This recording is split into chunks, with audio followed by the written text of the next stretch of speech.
So here we are, 13, the championship plus Tyler edition of the EBL podcast. Oh. Wow. Oh. I had to do it. Oh. No, but it is our first one, barring the mysterious vanished podcast. What podcast? Yeah, exactly. That I will be in where I've actually won a title, so my opinions will be slightly validated now, instead of me just talking crap about every other team in the league. But mine still won't, so you guys have that going for you. So. Well, there you go. I am Hajj. I'm Tyler. Tyler. I am Mofo Tyken. Yes. You see how I pronounce that, Hajj? Tyken. Tyken, okay. Not Tyken, Tikon. yes. Tyken. No, not Tikon, nothing like that. Tyken. I always literally thought it was Mofoticon. That is how I pronounced it up until I Only found if it's out. one word, not when it's his last name. Well, alright. I don't like it. That's how names work. Shut up, Hodge. Okay, sorry. The champion? Jeez. Jeez, that's not the best insult to throw at me. So Anyway, this is, speaking of champions, that can segue into a past EBL champion that's been very active at this deadline. yeah, well, let's go over For what better we're gonna... or worse, I don't know. Hajj is jumping ahead a little. Let's recap, let's preview what we're going to talk about here. I know, guy thinks he wins a title and he can just skip all around the podcast all he wants. I'm all over the world right now. So this is our first podcast in a long time, and there's a bunch of different reasons for that, but I think we're going to try and talk about the trade deadline because that's coming up soon. We're going to do a segment where we talk about contenders, pretenders, teams building for the future, and I think we're going to try and do some GM of the year and MVP stuff, so it'll be good. And a little playoff prediction, like an early little playoff look. Yeah, Very just early forecast. just in case we don't get around to one before the playoffs ends. Yes. That's also a good idea. Right. So, do you guys want to start with trade deadline talk? Because I think Hodge was about to segue into GB blowing everything up. I don't think he blew everything up, but I think he's about to. He's about to, yeah. Oh, well, that's... as far as right now, his team does not look like a team that's been blown up completely. But it is By the time it's posted, it could be a completely different Knicks team. Right.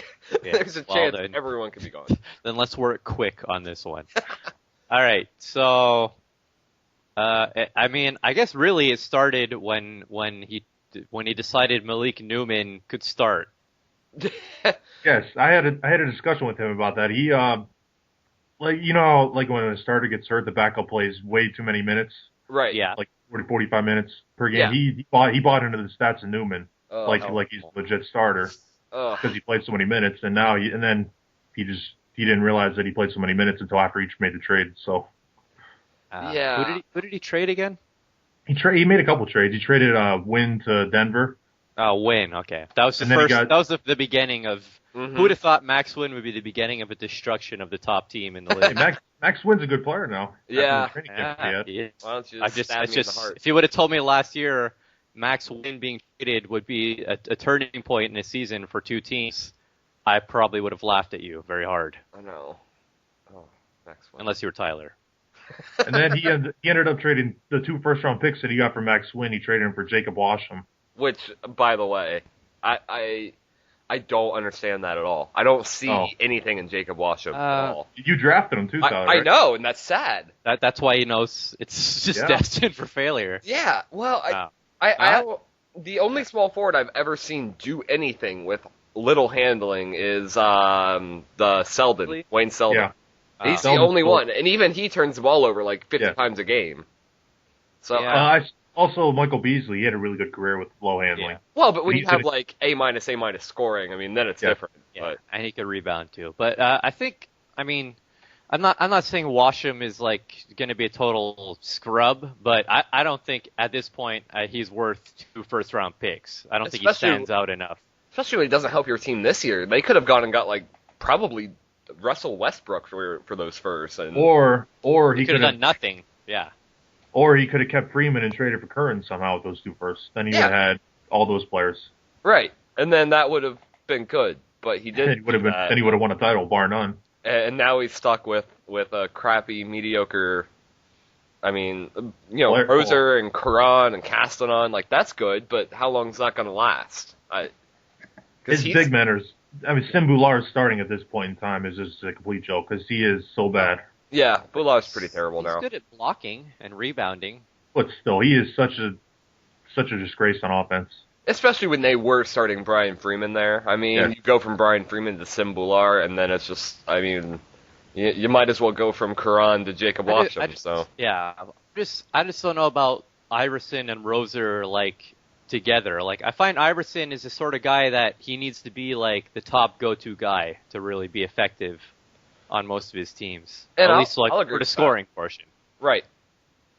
He didn't really play that well with Bauer this year. I mean, that team had a lot of talent, but they really I know he had that monster. Yeah, he had that monster first sim because I think Bauer was dead or whatever. But like I said, I don't know.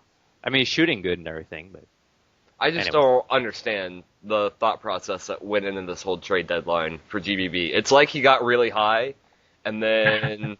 And then he got a little bit drunk. That has fallen many a GM in the past. Getting high and just doing crazy things. And then waking up one morning and Sim Bueller's your starting center. It's like he went to a bar and got really drunk and picked up a girl that he thought was hot, and then he sobered up and realized that she was like a 3. So yeah, and it was actually like Sim Bueller. Right. He was a 7'4", 289-pound man. Just lying in his bed. The ugly chick is Sim Boular. Yeah. Wow. I don't. I think he's really understanding the mistakes he made, and that's why he's considering completely blowing it up now. Yeah, but we'll see why? what he does. I mean, Katsanon's 23. Roser's only 27. I mean, I think I think he really likes rebuilding teams. A lot. It's been a long time. It's like a hobby for him, you know. It really has been a long time. Oh. I don't know. All right, there are more teams than the Knicks. Yeah. As much as I would just love to rail on GBP all day for that. We could talk the whole podcast about him right now. I know. But I'm sure I'll bring him up again later on. But there was another huge trade that went down already. That was Oklahoma City getting Chris Willis. Yeah. Mm-hmm. For very cheap, if you ask me. I've heard some mixed reactions to the trade. Like the Thug made a really good point. I know he's biased about it, but he said that the Thunder have to replace about 70 minutes a game now, and Willis is only going to give him 40. Where are they going to get the other 30 from? Yeah, I mean, that's true. But, I mean, because Conyers was not... He was a backup power forward. Right, and Cody Zeller would be able to fill that spot. Zeller didn't play terrible for this year. But he can't shoot at all. He got those stats because he was on a horrible team. Yeah, but at least he can rebound and do other things. Yeah, he could rebound. That's about it. I just think when you can add someone like Chris Willis, I mean, obviously they might have some problems on their bench now, but I mean, when you got 4 starters that are just like almost any one of them, well, maybe not Van Gilder, but I mean, 3 of them are all-star starters, if you ask me. Yeah, I mean, yes, sure. And good. Van Gilder is certainly at the high end of the non-all-stars or whatever you want to call it. So. I mean, Willis and Jones together as a combination is really legitimate in this league. Like, those two will be great together. Because Anthony Jones isn't the kind of guy who needs to be the number 1 option. I mean, no, he was always like the number 3 or 4 in Memphis, and he still played great. Right. They won many games with him there. But never any titles. Yet. And Benjamin Gonzalez is obviously wrecking everything this year. He's just stepped up his game immensely. I think he's taken over as the best power forward in EBL, unless I'm missing someone. He's been really consistent since for years, like 5 years now. He's just been a consistent, like almost 20-12 average, I'd say. About, well, maybe not as much on his scoring, but he's very consistent, and that's hard to find these days with power forwards that seem to just bounce up and down depending on the year. Yeah. I agree with you about this team. Is just those four starters, including Van Gogh, who's a little underrated, I think. He's not a great passer, but he's a good player, I think, especially on defense. But I think Gonzalez, Willis, and Jones are just the best trio in the league now. There's nobody that could top that, and in the playoffs, that'll really, really show up. Yeah, I completely agree with that. I think Van Gilder's stats this year have been a little bit hurt by the fact that Anthony Jones is such a good passer, too. Yeah. And so I think Anthony Jones ended up handling the ball. And keep in mind, Wiggins came off... Wiggins wasn't Yeah, no, Wiggins was on that Yeah, team. Wiggins, he was back up at 4th spot. And he averaged like 5 assists a game off the bench. So, Yeah. I mean, There's a lot of sharing of the ball. Right, it's not like it was all just, Van Gilder had the ball and he was the one primarily creating the assists. Like, they had 3 or 4 guys besides him who could do it. They're 6th in assists per game still, so it's not really hurting him at all. Right, yeah. So, I mean, there's something to that. I just think Chris Willis might be one of the best players in the league. Yeah, obviously he's going to score a lot because he's on a bad team, but even his percentages are still great, and he must have been double covered like all the time when he was on New Orleans because there's no one else you even need to cover on defense. I mean, he's still shooting 40% from 3. Chris Willis to me is just like better Tyree Robinson. I mean, like, because he can score lights out. He's a way better player all around because of his defense than Tyree ever was. Yeah, absolutely, and his rebounding too. I mean, like, he's the best small forward in the league now. I don't think anybody can argue that. No, I can't. I think he's still probably the best scorer in the league, even on a team that's got better scorers around him. Or he's certainly in that top 3 or 4 guys. So. I mean, saying all this about Oklahoma City, I don't want to crown them too early because, as we know, like guys just don't play well together. So I want to see how Willis fits on his team first. I still think Maverick Morgan is a big weakness for them starting. I don't. Yeah. Wow. He's not very good, but I don't think he's. We'll probably. I'm sure one of us will bring up Oklahoma later on in our contenders, pretenders. Yeah, because I might want to talk about that a little bit. EastEnders, other segment. Some other big moves that happened. Thug ended up getting Wiggins from that was a great move. The Hornets. Yeah, I like that a lot. It helps because usually Thug has absolutely horrible bench pieces. And now that's great. I think he's going to start Wiggins. He's going to start Wiggins and play West to back up point guard through small forward. That actually makes a lot of sense to me. I kind of like that a lot. I guess. I don't know. I kind of like Wiggins playing off the bench because I think he's a much better handler than West. Yes, I agree with you. And he'd be much better at covering like small forward to point guard, maybe even power forward if you really don't want to play Jay Rich Jr., although I think he's doing all right. But that's the thing, though. Thug really, really loves Jay Rich Jr. He'll play him under any circumstance. So yeah. Well, anyways, I like Jay Rich Jr. I don't like his rebounding, but he does get a lot of blocks, and he's very efficient in his offense. But his rebounding is way too low for a big man. But I mean, he has one of the best starting defenses in the league, though, with Wiggins in there. Because he has Omar Thomas, Anthony Davis, Andrew Wiggins, and Nenad, who are 4 of the premier defensive players in the league, starting. I mean, and then, Ben McAvoy can hold his own on defense, too. He's not terrible like he once was. I think he's a little better at shooting guard than he is at point guard on defense. Yeah. Yeah. Yeah, he is. I just think Wiggins' defense could be better, like, coming off the bench, too, than West having to cover multiple spots. Yeah, I don't know. I think Thug is still thinking about it, but I don't know. I don't know what he's going to do. He has a couple sims to figure out before the playoffs. Yeah, you can try some things out. I mean, I think Wiggins is the overall better player. It's a good problem to have. Yeah, definitely. That's a good another move, big trade. Dallas has completely redone their team. Yeah, Dallas is interesting. I don't know. They have a lot of draft picks. Yeah, like 11 or 13 or some. They have a ridiculous amount. I think it's 13. Yeah, it's a lot. Is he starting Kyrie now at point guard? I doubt it. I think it's starting Marcus Levette. I would rather start Kyrie. I think that'd be fun. I don't think he's updated his roster since then, but I mean, it doesn't really matter. He's not trying to win this year. Yeah, that's why I think it'd be fun to start Kyrie. But yeah, they have a lot of good rebuilding pieces now. Some good moves made. I mean, anytime you can trade Jacob Washam for 2 firsts, you're doing something good. So. Yeah. But yeah, I think you got a pretty good haul for Dale Smith too. Yes. Yes, definitely. I really like what he's done so far. Because he realized his team was really going nowhere, and he loaded up on 2020 first, and now he just traded everyone but Harris and McDowell for even more firsts and assets. So he's really taking a good approach right now for his team. Yeah. Yep.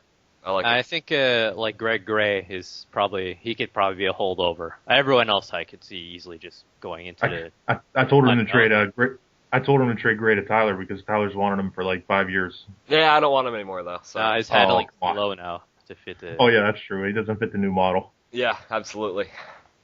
Got to keep it consistent, guys.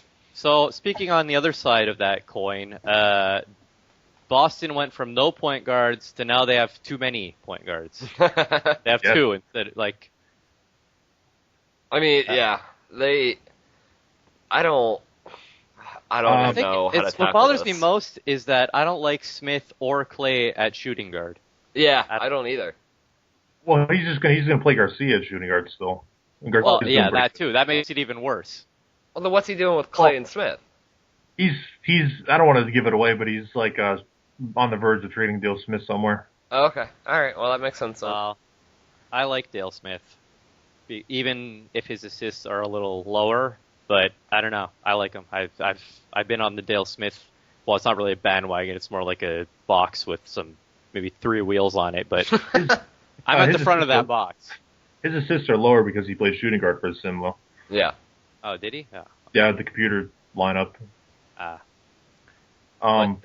mean, I mentioned it in the chat, but I think like a guy like Dale Smith he could be a good player if he was made like a top option, but if he's like on a team where he's not the guy, I think he could be like a great point guard to have if you surround him with a lot of talent, which sounds kind of like insulting, but it's like, you know what I mean. Yeah, I mean, he's a good scorer, and he's good on defense. I mean, he's not really a liability anywhere. He doesn't turn the ball over hardly at all. He's a good player, so. He's like a very above average point guard in the league. Yeah, which is a good thing to have. Yeah. He's not a superstar, and he he's doesn't still got he's got a little bit of room to improve. I mean, he is 25, but I feel like he could maybe get a little bit better, maybe a couple more assists or a bit better handling, but even as he is, if you surround him with the right talent, like, I'm not going to say no team with Dale Smith like could ever win a title, because I think if you put the right guys around him, he's a guy that you can have on your team and win a title. Yeah. But you need the right guys. And I'm looking at his old stats. In 2024, he was so good. I forgot how good he was that year. Oh, yeah. He was great that year. If he ever becomes that player again, then maybe he's better than what I said. I just like his low turnovers. He's never turned it over a lot at all. Yeah, he's very good for that. That's a huge asset to have from point guard. Yeah. So any other big trades we missed for the trade deadline so far? Not for the trade deadline. I don't think. There was that absolutely horrible offer from JB that didn't go through. Oh, yeah. Wow, that was bad. Good old Anthony Bennett and D'Lo for Sal Perazi. And JB tried to play it off as a joke after I thought it was a joke. Oh, but it wasn't. Yeah. It was obvious it was a real deal, yeah. Right. On Veterans Day, too, to a active Navy SEAL, whatever drop he does. Yeah, JB, he's in the what Navy. A jerk you are. He hates America, obviously. He just hates America. So low. But then Droppy goes from doing that to trading him for Lorenzo Clay, former MVP. So it worked out pretty well for him. Yeah. That we talked about him having Clay and Smith, but we didn't talk about how he got Smith or how he got Clay. I thought that was a good try. Clay's like Dale Smith on steroids. Yeah. Basically, they're a lot alike. Yeah. I like Lorenzo Clay a lot more than I like Salvatore Perazi. Yeah, I would agree with that. I think Perazi's stats were amplified by... Yes, but why do you guys hate Salvatore so much? I don't get it. Because he doesn't block shots, or what? No. That's one of the reasons I hate him. No, I'm not gonna lie. That's His not... complete inability to block bothers me. I just think... I don't know. It's his defense. Can't even explain it. It's his defense that bothers me. Defense is definitely his weakness, but he's a 25 and 12 guy, or even in regular offense, he always scores 20 points a game as a big man, and he always rebounds around 12 per game. I mean, I know. I just No, I mean, he's good and consistent. I don't know. I just value point guards a lot, and Clay is a very high-end point guard still, in my mind at least. There's no real rational reason for me to not like Salvatore. It's just one of those things that I just feel like he's been so touted and he's had such good teams around him at points in his career that's never really panned out.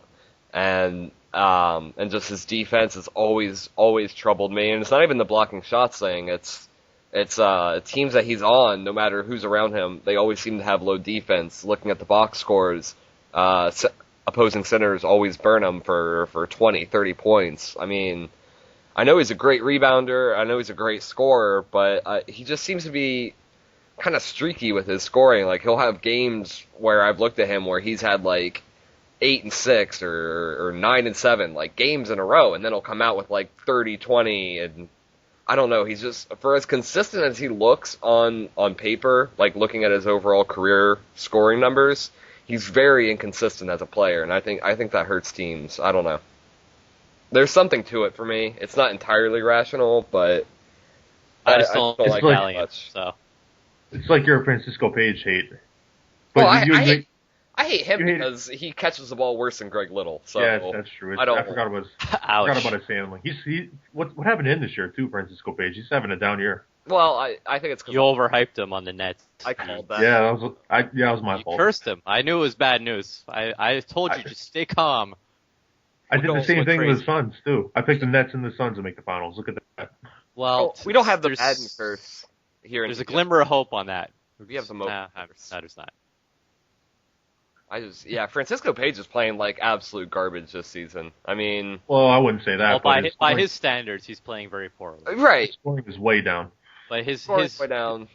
Poor for him is better than most power forwards in the league still. But yes, he can't hit. It's a disappointment. He's not as good percentage-wise anywhere. His assist to turnover ratio is a 1 to 2, not a 2 to 1. It's a 1 to 2.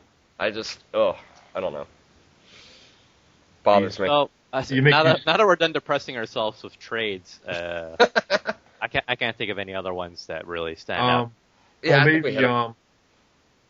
think you're right. There's nothing really. Do you guys want to talk about some trades that we think some teams should make, if possible? Yeah, that's a good idea. Go ahead, Hajj. You go first. You got anything? Okay. Let me get a quick throw me under the proverbial bus here. I think Toronto maybe could make some sort of a trade. I mean, I know they just traded for Yi Wan and him and Tommy Hamilton, but if they had more flexibility, I would try and trade for like a better center. I'm glad you brought up Toronto because I think Josh Grundy might be the best point guard in the league right now. The way he played last time. I don't know if you guys saw it, but good. I think he had 3 triple doubles and he had 132.22 assist game and he had 0 turnovers combined in all 4 games. I like Toronto. I think I'm with Hodge. I think if they could get a good center, they'd be pretty set because Grundy is absolutely elite in this league right now, and Mark Reynolds and Clinton and Steve Harris's 6 man is doing really well. Yeah, Steve Harris is killing it. And I've always thought that's what he should have been doing. Johnny O'Brien's not even playing that bad right now. He's a foul machine as usual, but he's doing solid. Right. I don't know. He's still their best big man. Well, unless you count Steve Harris. But yeah, I think if they could get a big man somehow, even if it means like moving O'Brien out they can't move O'Brien, but I don't know. I think that would be a team that's one move away from really being a contender. Well, I think if Josh Grundy plays like he did last time, they are a contender, but I don't know if that'll keep up. Yeah, that's true. I don't know, because they had a huge sim last time, and I think they've won like 7 out of 8 or something like that. Another move that should be made is Russell Westbrook for anything. We've been saying this for, I feel like, seasons anything. now. I don't care if it's if you know somehow it will be the last overall pick. Obviously, it would have to be the Washington Wizards first, but okay. No, but like just anything. I don't care if it's the Houston Rockets first. Like, this is it. This is really it this time. I feel like we should not waste time on this because we know it's not going to happen. That's true. He's just not going to do it. That's another one. No matter what we say. No, I've got my piece out of the way. I just don't get it. I don't get it at all. Like, there's nothing to get. Yeah, I don't know. He's probably the most stubborn guy to trade with. Yeah. He will not trade anybody unless he gets exactly what he wants. Easily. And there's no settling for him, and it shows with his record every single season. So, also, I think someone needs to push at Utah for Nairn. I think he could be a valuable piece to a contender, even if it's just off the bench. Yep, I agree. I have no idea why he's just gotten no offers for him. Yeah, because Rock is shopping him actively. Yeah, I was about to say trading him, trying to trade him like every single sim. I mean, someone Like would have pretty cheap too. Yeah, you figured someone would have bid by now. I don't know. He's a former MVP, right, Nairn? Yes. Yeah. Yes. Yeah, and he played amazing last year at point guard. Maybe not amazing, but he played really good. He's in the All-Star game. Well, Yeah. Not that that's really worth much in EBL, but I mean, it's worth something. This year he's shooting efficiently. He's got a good assist. I mean, he'd be a great guy to have off your bench at both guard spots for any contender. Yeah, and if you had versatility, and if you had good defense around him, he could even make for a good starter. I mean, it's just, I don't know. I don't know if he smells funny or something. I don't know. I don't understand why nobody would want to. I mean, if I had a first to spare and I needed a combo guard, I would be all over that. Yeah. You got to figure all it takes is a first and a matching contract, and he's yours. Why would nobody do that? I don't know. And he's not a threat to retire because he's only going to be 33. So you can get like 3 or 4 good bench years out of him, and he's an expiring himself. Right. So it's not like you're picking up a big, massive contract by trading for him. No, not at all. I don't know. Yeah. All right. Get that. If I were going to say one team needs to make a trade right now, I mean it's tough, but I would probably say I don't know. I'm kind of blanking here. I don't know. I think Portland maybe. Think about it. Maybe the Lakers because they're really underachieving this year. Yeah. And I don't know. And like Keith Frazier is really falling off. David O'Neal for some reason can't score this year, and Grant Jarrett is like on his last legs. He'd be really useful in a trade with somebody probably. Fleming is just not working out. I don't know. This team could really use a shakeup. Yeah, I don't think it needs to be for the trade deadline though. I don't think they have any chance of competing this year. I think Jarrett, you can get high value for him now. Yeah, that's what I mean. Like getting high value guys right now before they get declined again. Because Jarrett could be a really good starter or bench guy for a team that needs a big man. He's a difference maker in the playoffs if someone got him. Yeah. But he's probably going to keep going down from here, so this is Karachi's last chance to get value for him. Yeah. And what's going on with David O'Neal this year? You kind of brought it up, but that's weird. I wish I knew. His shooting is way down. Yeah. His scoring is down. I just don't understand his why his percentages look terrible right now. Yeah. I think maybe it's because Frazier is not scoring as well, so like if Frazier scores better, then it opens up shots maybe for O'Neal or something like that. I don't know. I feel like the whole team is shooting terrible. They are. They have a very low field goal percentage. It's just very confusing. Yeah, I don't really understand. I mean, they're like fifth. They got fifth from last in their field goal percentage. Yeah, they're only behind. Like the only teams worse than them field goal percentage wise are the Nets, 76ers, Grizzlies, and Suns. And I mean, that's bad. Some of those teams are not good. Most of those teams are not good. So. Yeah. You know what else Karachi's doing? He's made Holford the number one option for like most of the season, which is just stupid. That might be one of the dumbest things I've ever heard. I didn't know that was a thing that was happening, and now that I do, it's awful. That would explain his career year of numbers. He's not shooting well either. No, well, I mean no one is, but except for Fleming. But yeah, and Carter Williams too off the bench. He's not playing Carter Williams enough at all. Oh no, Carter Williams will be playing way more. It's not like they have good bench options. Like I don't understand why he's not playing every spot from small forward to point guard. Well, I like James Alcorser, but Alcorser. I never know how to pronounce his name. Is it Alcorser? Alcosser? I always said Alsuser or whatever. Alsaucer? Yeah, what I don't know. That guy that went to Vermont and wins dunk contests is playing pretty good this year. I think I've always pronounced that Alcacer. Like I think I said Alcacor. I don't remember. Alka-Seltzer. Alka-Seltzer. But no, MCW definitely, at least at the swingman spots, he's better than anyone off their bench there. Like, easily. It's not even close. Well, yeah. I don't know. Unless you really like Eric Smith. I do really like Eric Smith. That's another Tyler draft pick. Right. So. Well, you should go get him while he's cheap. Before that, he has that big explosive TC. It could happen. What if he goes up and scores? He's all of a sudden like A-, A-. You never know.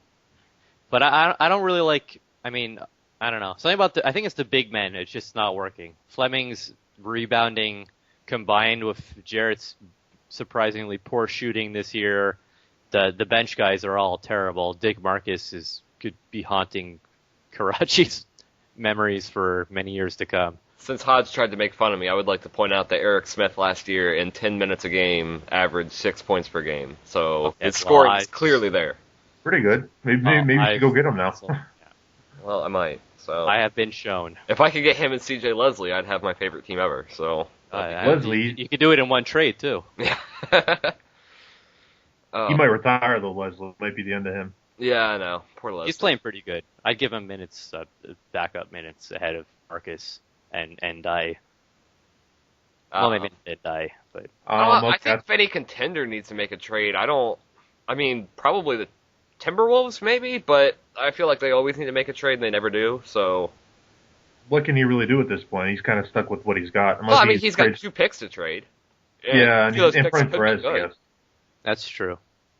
They could really use a power forward. They could really use a power forward. Shaq Goodwin's kind of bad. He's okay, but you could keep Shaq Goodwin and use him off the bench, and then trade something else with the picks to get a different power forward. I don't know. Yeah. He's got contracts to move, so I don't understand what Koo's doing. He's been starting Charles Cooperman all year, and Cooperman is not a starter. He's the pure stopper. But come on. He's playing 32 minutes a game and averaging under 10 points a game at shooting guard. That is horrible.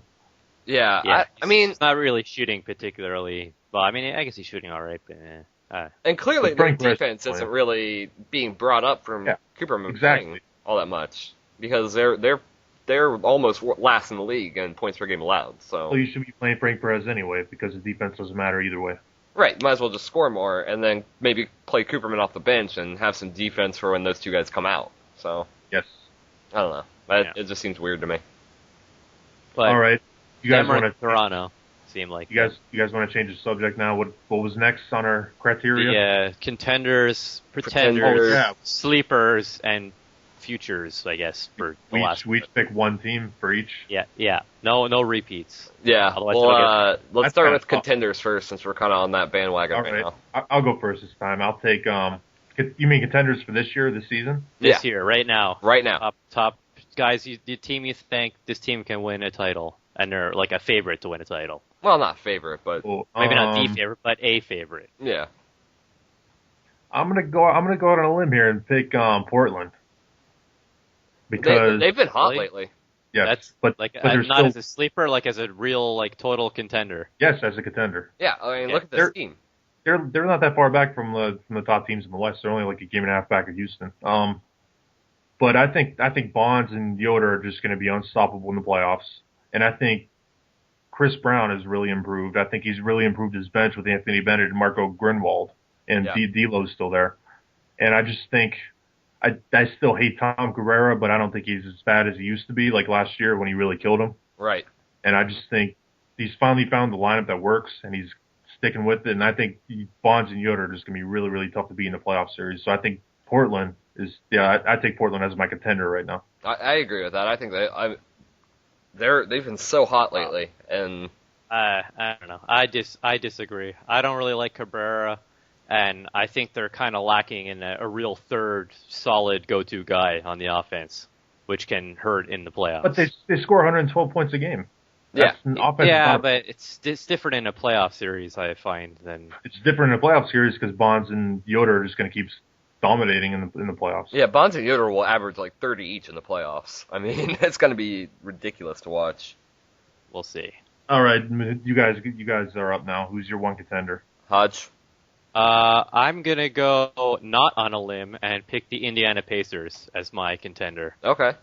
Well, I guess it's on a limb if you look at their recent playoff history, but the way this team is built, I know there are problems. They're kind of lacking in a post presence on offense.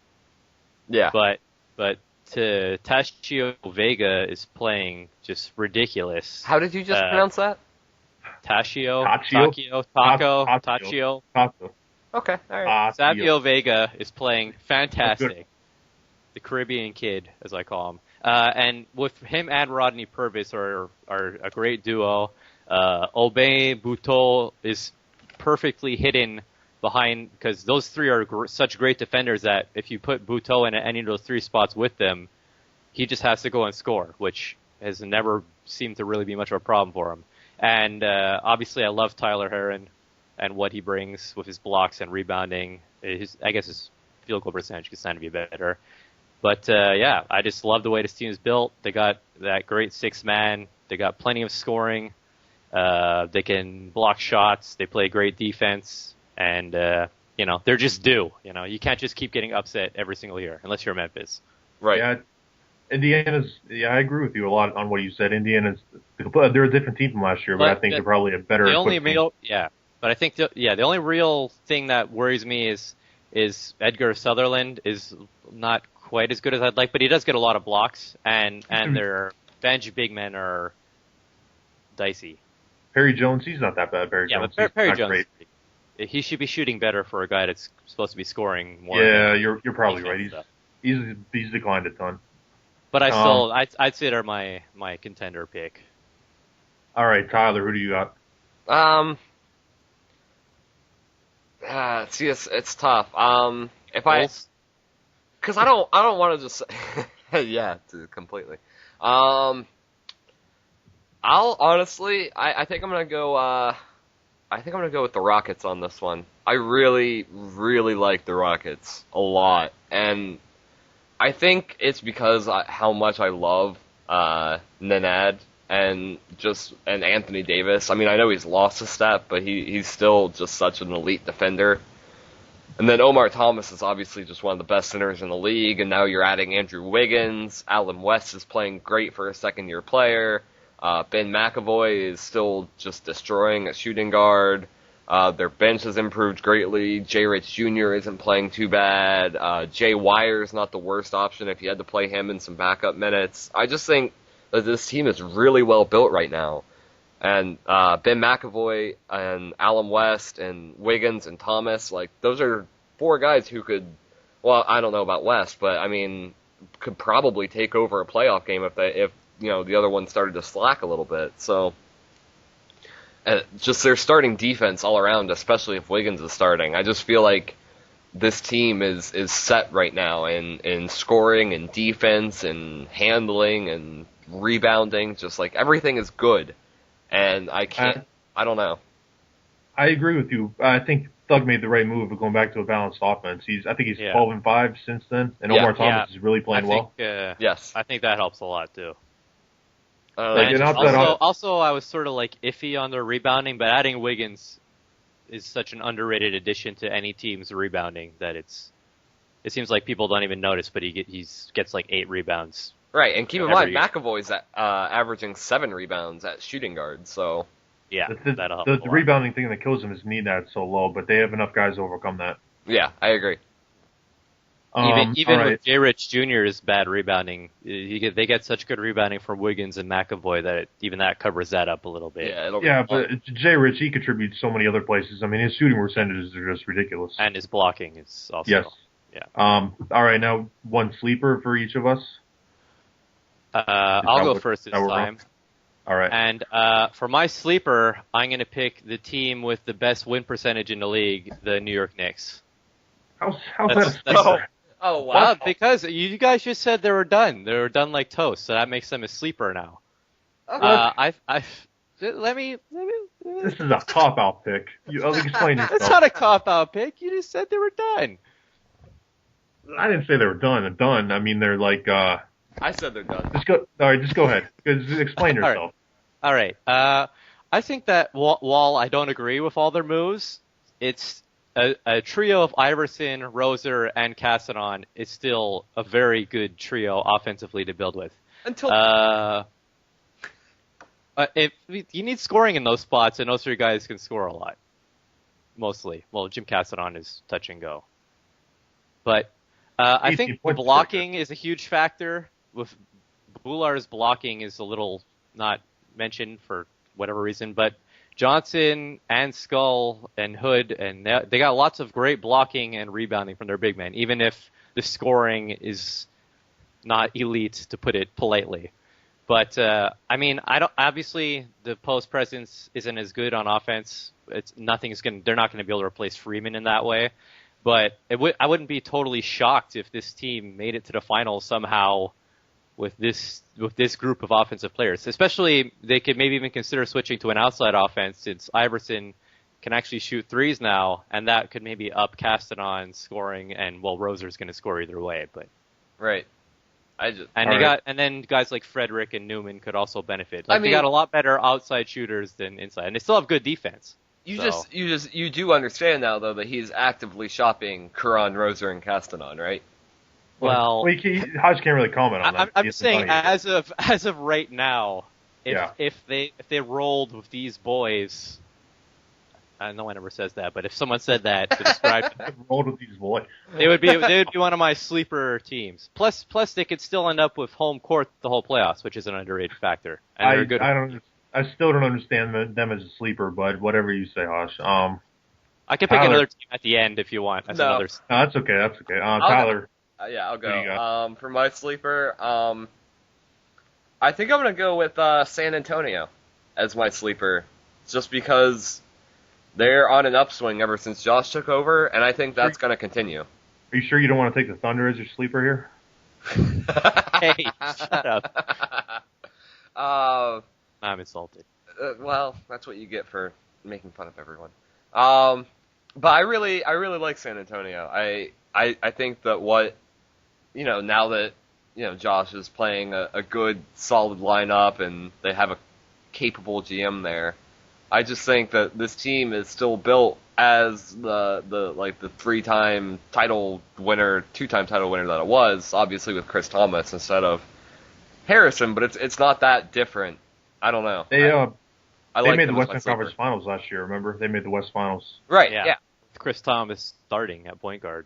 No, shooting guard, I think. Oh yeah, point guard. Yeah, you're right. Actually, yeah. Sorry. Yeah, that's a really good sleeper pick because they're playing really well since Josh took over. Right. Get some Josh magic up in San Antonio. So. Yeah, I just if I make the finals, I really hope I don't play the Spurs because I don't want to play Josh again in the playoffs. That'd be funny. That would be funny. My sleeper, I think, goes on what I said earlier. Probably be Toronto because it's because of Josh Grundy. Plain and simple. I think he's playing out of his mind right now. I think he's getting better and better as it goes along. Petsa just went to an outside offense last sim, and no surprise, he had maybe his best sim of his career. Yeah. And I just feel like they are a center away, but Yi-Wan is not playing horrible. No. He's good blocking and good scoring. Yeah, he gets a lot of blocking. So O'Brien he's going to give you a double-double even if he fouls out every game. And Harris, I love Steve Harris off the bench. Mike Reynolds is a really good scorer, and Clinton's a really solid player. Not great, but solid. Yeah. I think this team is going to go on a roll the final two sims, and I think they're very dangerous in the playoffs because of Grundy. Yeah, I really like them. There you go. Do you want me to pick another sleeper now? No, I don't want you to one do that's not anything. in first place overall? No, it's okay. It's fine. We're moving on. I'm already over it. Okay. All right, so what's next? Pretenders for this year. Pretender, yes. I'll start since I've gone from, Yeah, you went third and second. Natural order.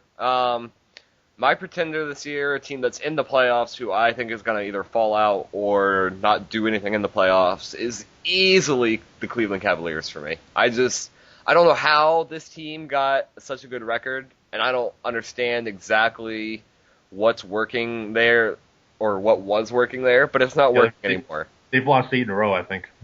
Yeah, they're not doing good. Their points per game allowed ratio is now in the negative. It's just this team. They're like 2-8 in their last 10. I think they have lost like 8 in a row. Overlock is still not a really quality starter yet, even though he is getting there. He's still not quite there yet. Akree's defense is holding them back a lot. They're not that good. I mean, they're not bad. You know what I feel like is holding them back a little this year is Tim Ashford going down in scoring. Yeah, absolutely. He hasn't taken a leap like I expected from a third-year guy. He's actually gotten a little worse, which makes no sense. Right. I don't know what it is. I think they kind of had a real hot streak, and now they're sort of puttering a little bit. Yeah. They're not bad. They got good blocking at least. But I feel like Magus' lack of making a big move, like using the Dobbergost and the Kree to upgrade a shooting guard or something, has come back to haunt him. Yeah. I mean, he has 2 firsts that he could trade. He has good pieces like a Curry and Walczak that he could use to get a good shooting guard. I mean, I don't know. He's just not doing it. He has to do that at some point. All right, now if I'm going to pick my pretender, I think it would have to be probably the T-Wolves because of defense. I mean, it's pretty simple. They played this style for many years and they lost in the playoffs every year. Then they actually became a better defensive team when they got Marshall and actually had some playoff success. But now all of a sudden they're back to being a really bad defensive team. Yeah. And I think we've seen over and over that this style does not win in the playoffs. Ever. The T-Wolves are a really, really good regular season team as currently constructed, but I just don't see any way that they're going to even win a series playing this style in the playoffs against so many good West teams. Yeah, I don't either. I'm with you on that. I love Frank Leaton. I think he's playing great, but Kyrie's defense has always been a bad thing. I mean, like I said, Cooperman starting is not helping in any way possible. Shaq Goodwin starting. Shaq Goodwin starting is just killing them, and Marshall's not having enough of an impact on defense for some reason, even though he's the best defensive big man in EBL. And now he has Frank Nelson playing backup minutes because Farmer's hurt, and Farmer's not that good to begin with. I don't know. This team is due for. They're really going to exit early in the playoffs. I don't think there's any doubt about it. Yeah. Yeah. Well, Farmer was not playing that bad, but anyways. I hate Farmer. I hate him so much. He's got a bulging disc. He's up like 2 more sims. He's got a bulging case of bad defense, and I don't know. Bulging case of bad defense, just throbbing out of his back. Anyways, pretenders. You guys picked some good ones, so I'm gonna have a hard time siphoning through the. Why don't you just pick the Hornets and keep your trend up? So. Yeah, well, I think probably I think their playoff run it might be a little late, unless they win 15 and everyone no. I think they're mathematically eliminated now. I would hope so. I would hope so. Jeez, pretenders. Can we pick teams that have already been mentioned? No. Don't be a dick. No? Okay, well, then I guess I'll take the Bucks. They have a great duo in Freeman and Bauer. It's actually pretty reminiscent of Freeman and Roser. Yes. But Kevin Farrell is even worse of a turnover machine than Vance Sipp. I love Sun off the bench, but it's still who knows what he'll do as a starter. And Richard DeCesar is starting.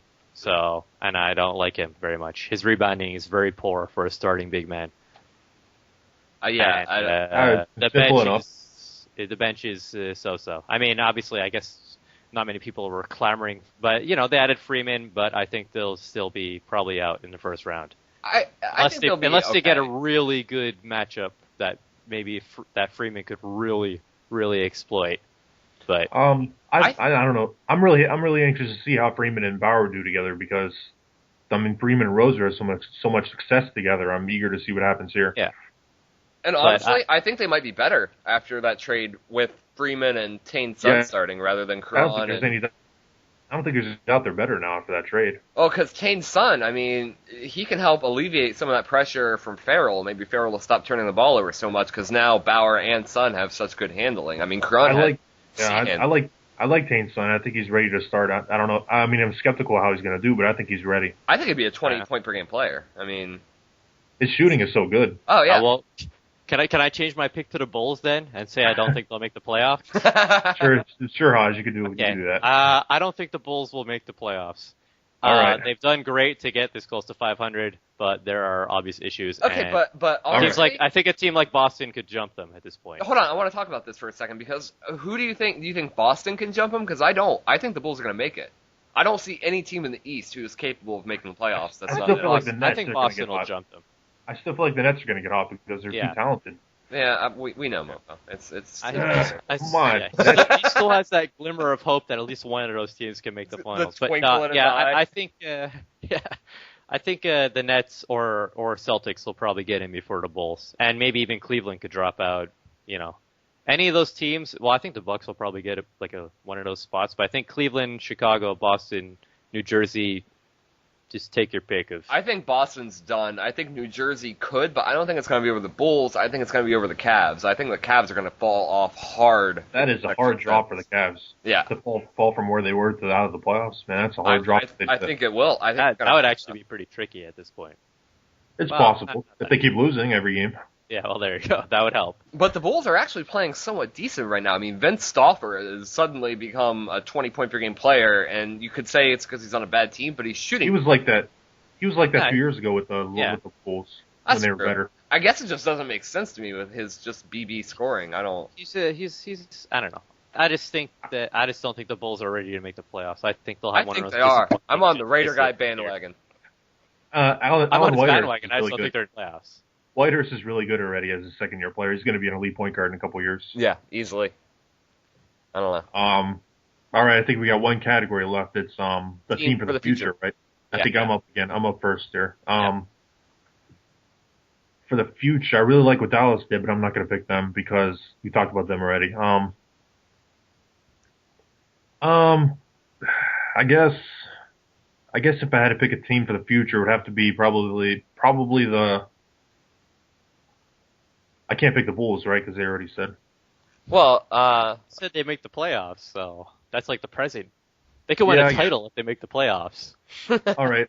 I'll pick like the Hornets then. I'll go out on a little bit of a limb here and pick the Hornets because I got faith in Devonta, and he just traded Chris Willis, which was necessary to rebuild faster because as it's been proven before with like JB and Francisco Page and other people that if you trade a star player, you're more likely to win if you get a lot of assets back, which he did. He got a lot of assets. Yeah. Now he has 4 first-round picks to work with this year, probably 2 lottery picks with the outside possibility of 3, and he's got a ton of cap space now. He's got all his future picks to work with because his team might take a couple years still. Right. He's just like he took a chance on like LeBron Jr., who I hate, but it's not a bad gamble at all because he should be able to get him back cheaply this offseason. Yeah. Like taking gambles like that is a smart move right now. I agree. Like if he wins the lotto this year, all of a sudden he's got like Joe Pickens to build around, and that'd be awesome for him. And like Clyde Davis isn't even doing that bad. He's actually playing decent on fat point guard, and he might be a future core guy. Who knows? Right. But I mean, this team is very little talent right now, but I really like I like the Hornets for the future. For whatever reasons I got into the podcast. That was uninterrupted the entire time. Right. I definitely have not edited this because I lost power halfway through the phone call because it's storming really bad here. Nothing like that happened at all. Okay, so let's do my future pick before we also don't get interrupted again. Right. I'm going to go with the Miami Heat as my team that I like for the future. Okay. I really like Dave Wheeler. I think he seems like he's going to be another great young point guard in a long line of them. But I also think there's other like good young pieces. I think Felix Mealy, right now he gives me a slight Fab Melo-ish vibe, but he's 20, so he can grow out of that. Right. I think guys like Charlie Clayton and Matt Alderman could be useful bench pieces to keep around. He's going to have lots of cap room with no real guys that he needs to re-sign to giant deals. Jeff Gregg is another good young guy. Richard Kennemer, he could probably trade him for some stuff. Richard Kennemer sucks. I'm not going to interrupt there. I think he just sucks. Well, he could be a big expiring. He's got some nice firsts this year too with the Lakers and Heat, and then he's got the Hawks pick next year. That's what I was gonna say. The Lakers pick suddenly is very good to have, along with his own, which will obviously this year is still going to be good.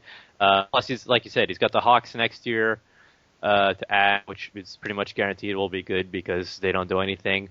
And I think Miami, they've got some good young pieces that can be starters in like Wheeler and Mealy, and also some good bench guys like Alderman and Clayton. And Jeff Gregg too. Don't forget him. He's pretty good. Gregg. He said him. He said Jeff Gregg. Did you? I didn't praise him enough. Jeff Gregg is shooting very well. Brooks Smear and Gallagher, they're actually doing better than their ratings would indicate they are. Like they're playing better than. I mean, they're not doing great, but they're scoring pretty decent. Lee Gallagher is actually shooting very well. Also, he can't shoot from 3 though. Well, right. That's he seems more likely to learn that right now than I don't know. Anyways, they're also very young. So Yeah. a guy like Brooks Weir, who knows where he could end up. I mean, he's 18. Right. But, I think, they have a lot of good young players, and even guys like I guess, Beatsheet and Lyles, so unfortunately, they're good players. They're players that are playing good, but they just have no trade value. They're also on the IR right now, if you didn't notice. Oh, yeah? I didn't He's know. playing all his young guys right now. Well, might as well see what they can do. Yeah. At least he tried the old guys, not like shitty cheating Memphis. Man, you'll never get over that. That's why Miami's dropped. They were actually like No, they were playing worse with Trey Lyles and Beach Sheet or whatever his name is in there. And they're playing actually a little bit better since they put the young guys in. Well, then lesson learned. Fuck Trey Lyles.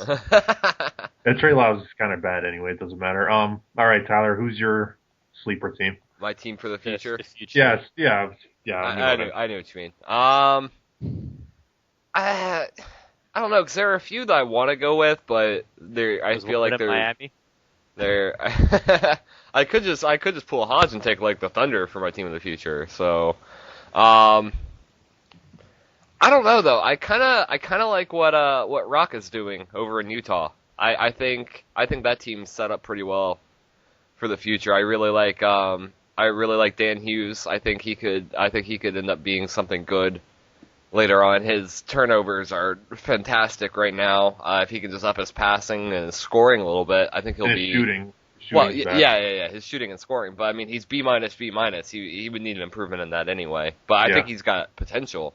And then Jason Handy. I know he's not playing great this year, but he has all the tools to turn that around. So, and then he's still got a bunch of guys who are established guys who are still younger. Like Lyle Devane is only 25. He's a great piece to have off the bench. Klaus Cole didn't really work out yet, but we'll see. I think he can definitely be a piece for the future. He kind of looks like Tom Cabrera right now, but he's a rookie in comparison to your guy. Right, yeah. And so I think if he improved even a little bit, that would help them a lot. And then, they have 3 firsts this year.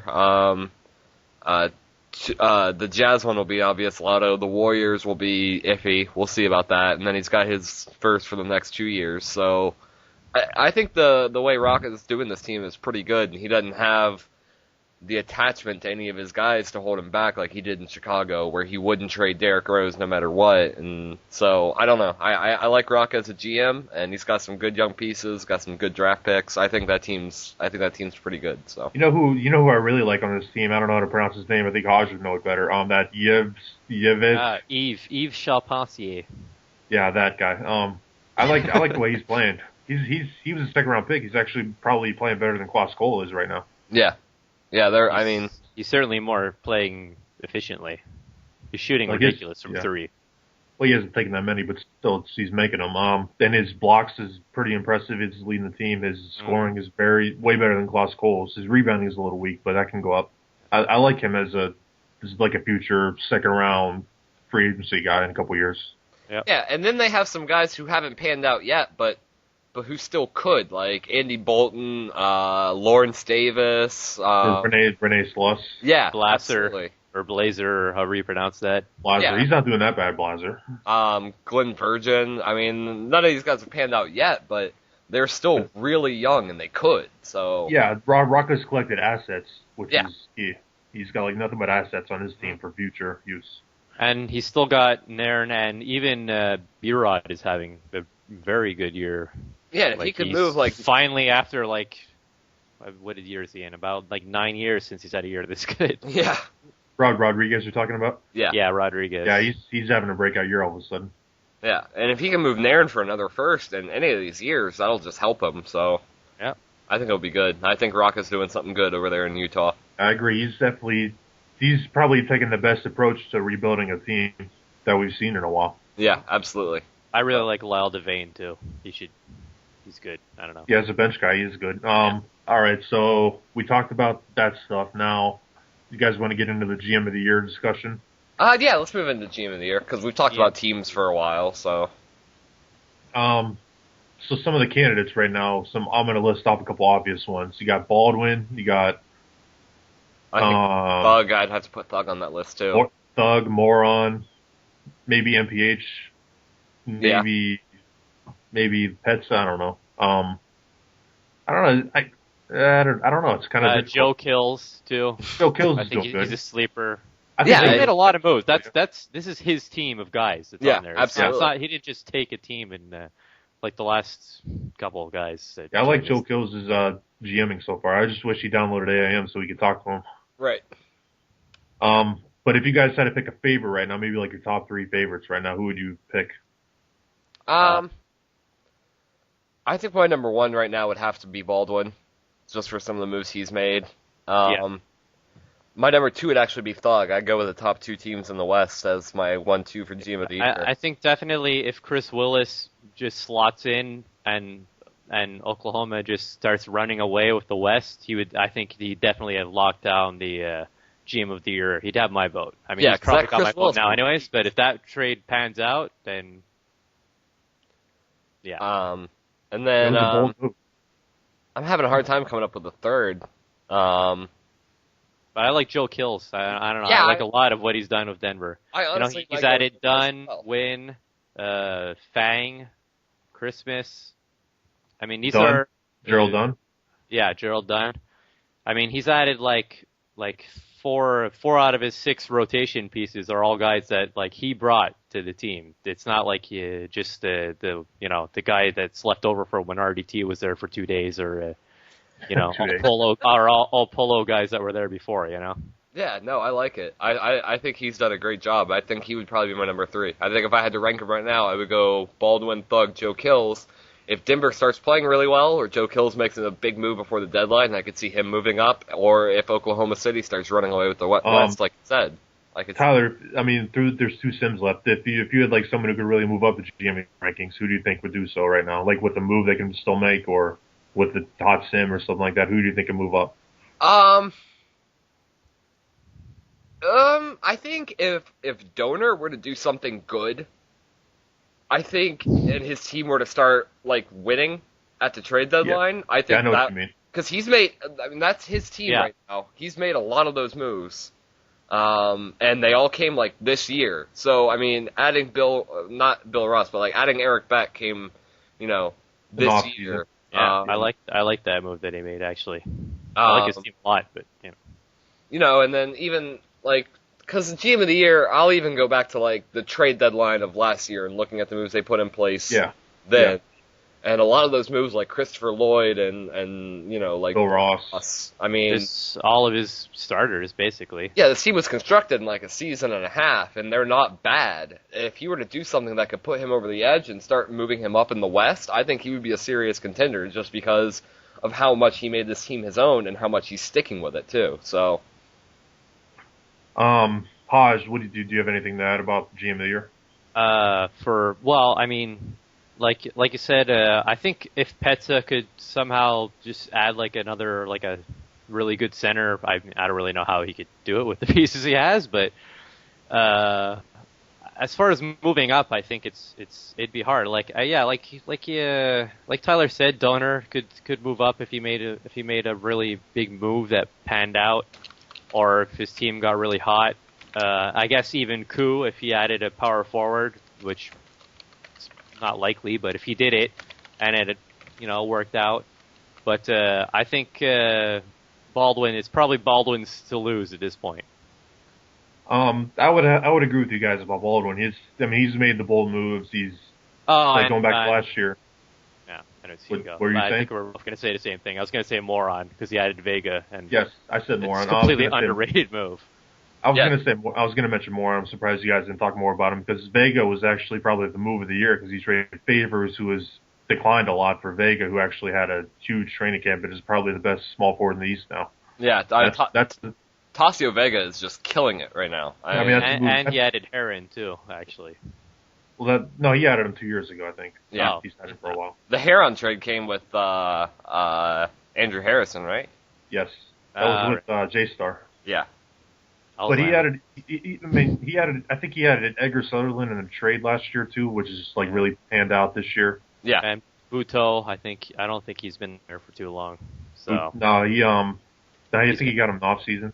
yeah, he's been a good help. Like he had a 2-year window with Favors and Purvis, and he actually extended that window by swapping Favors for Vega, and now his window is like wide open because Vega's only 28, for Heron's only 31, Purvis is only I think 31. I mean, this team has still got a few years left in them. Yeah. Like it wouldn't surprise me if Moron ran off the next 3 titles in a row. It wouldn't be a shock. All right, so this is starting to run pretty long. Quick MVP candidate, just our top guy each, just one. Rodney Purvis. Rodney Purvis is pretty obvious. But I would also think Bart Roser is going to get a lot of attention from the game. Yeah. If the Knicks get the best record, I think he's a legit candidate. Yeah, probably Purvis or Roser, honestly. I would Or also Van say, Sip, obviously. I would say Grundy's an underrated choice, and also I was about to say Grundy. Larry Austin's an underrated choice too. Yeah, and I think Pierre Lewis and Chris Willis will get some votes too, but especially if the Thunder end up the best team in the West, Chris Willis will definitely get some votes. Yeah, even though it really shouldn't work out that way, but it will. Yeah. So real quick, if you guys had a pick, just like vague, because a lot can change from now between the playoffs, but if you guys had to pick like a finals prediction right now, who's most likely to make it in each conference? I would say the Pacers in the East. After the Knicks moves, they're the favorites. With the Pistons maybe being another strong team, but I mean everyone after the Pacers is pretty close, from Toronto, Detroit, my team, and the Knicks. Yeah. And in the West, I mean, I'll have to see Willis play, but right now I would say they're the favorites in the West. All right, Tyler, what do you say? Not necessarily favorites for me, but just on a gut feeling what I think the finals are going to be. I think it's going to be. I think I'm going to put San Antonio in the West. I think they're going to go on a real hot streak here in this last few sims. And then I'll probably say either Washington or Indiana in the East. I think it's going to be one of those two matched up with San Antonio, and if I had to pick one, I'd probably say Indiana, just because Tassio Vega is playing so well. I'm gonna go out on a limb here in the West and talk about a team that I'm gonna pick a team that we actually haven't talked about at all this season, and that's the Clippers, because I think Larry Austin's having maybe his best season, and I think this team is gonna end up winning the West or Portland. Them or Portland. They're gonna shock everyone. One of those teams is gonna win. And in the East, I think it's going to be probably the Pistons or the Pacers. It's a toss-up between those two. I don't know who's going to win. Yeah. But, yeah, so I got Pistons or Pacers versus Blazers or Clippers. Okay. And I think the top teams are just kind of covering all your bases there on that one. Yeah, but I didn't pick the Thunder, the Rockets, or the Knicks, so right. Well, all the top teams I didn't pick. If you want me to pick, I'll pick the Clippers and the Pacers. Okay. Okay. We're all on the Pacers, and they're gonna disappoint now. So. I could easily see the Pistons though. Sorry, moron. We fucked you. The Pistons were probably my second pick, because I would refuse to pick my own team, because then I'd really sound egotistical. But I think the Pistons are also a very solid team. Before all these trades happened, I would have picked the Knicks easily to go on like a huge playoff run, maybe like 16-2 or something like that. Yeah. I would have picked them, but had win still. But yeah. All right. So, anything to add to this? I think we covered. Yeah, they won't be winning anymore. Oh. Yeah. Oh, I just want to cut that out. That was so bad. Because they're not good. They're not good anymore. That's why. No, they're my sleeper though. They're my sleeper. Right, yeah, because, when you have those... Oh, and Scott Duncan, also an MVP candidate. He's, getting a triple level. I don't know why. I just completely forgot about Scott Duncan. He's killing it. Even his turnovers are low. For him, yeah. For him, he's crushing it right now. That's why I think Detroit's going to be really tough to beat in the series, because they have Scott Duncan, who's probably the best player in any series he goes against, except for Indiana. How crazy is it going to be in next TC if Scott Duncan has at least all A minuses and everything? That'll be the first time I've ever seen that. That would be pretty awesome. I mean, he's pretty incredible. Yeah. He's only 25. I don't like how his defense dives everywhere else but point guard. That's not a great sign, but that's a good point. But their defense is the best in the league. I mean, it's just incredible. When you put him next to Joe Trammell and Wayne Selden, it's not as. You know what? I'm changing my pick. I'm going to pick the Pistons to make the finals. Now that we're looking at the Pistons, because they've got Kim Birch, who's just a rebound and blocking machine since pretty much birth. It feels like, and then Elin Trigvason, the Viking. I'm going to call him Triggy. He's playing amazing this year. Yeah, he's scoring way higher than and his last blocks year. per game, and his rebounds, and his He has defense. no weakness, really. His turnovers are a little high, but that's it. He's a great player right now. And now Trammell's actually scoring a little bit, albeit it's not on the best percentage, but it's not terrible. But Trammell's averaging 8 rebounds and 4 assists and 2 steals. He's such a great all-around player. I know. Oh, I might pick the Pistons too. Holy crap! I'm taking the Pistons. I'm staying on the Pacers. But Pistons, I wouldn't be surprised. Although their free throw shooting is terrible up front. Well, fuck free throws. That's what okay. Well, it's okay. Well, then, if you put it that way, then I'm also going to select the Detroit Pistons.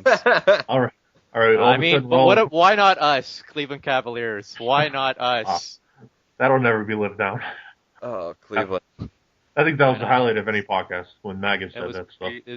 That's hard to top. I might add that to the blooper reel, even though it was added to a regular podcast. You should end the blooper reel with that. Just keep on. Just keep the part at the end where I said, "Who did you really want to pick, though?" All right, I think we can wrap this up. Yeah, this was good. It was informative. Yep. It was fun. It was everything you want in a podcast, like a dream.